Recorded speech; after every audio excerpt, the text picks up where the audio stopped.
بسم الله الرحمن الرحيم.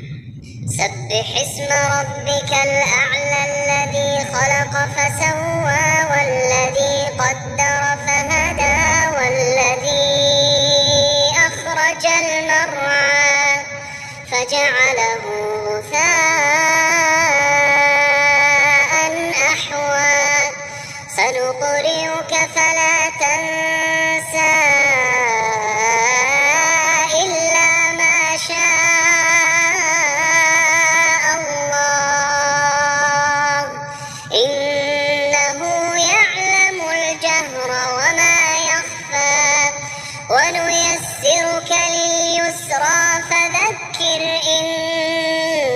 نفعت الذكرى سيذكر من يخشى ويتجنبها الأشقى الذي يصلى النار الكبرى ثم لا يموت فيها ولا يحيا قد أفلح من تزكى وذكر اسم ربه فصلى بل تؤثرون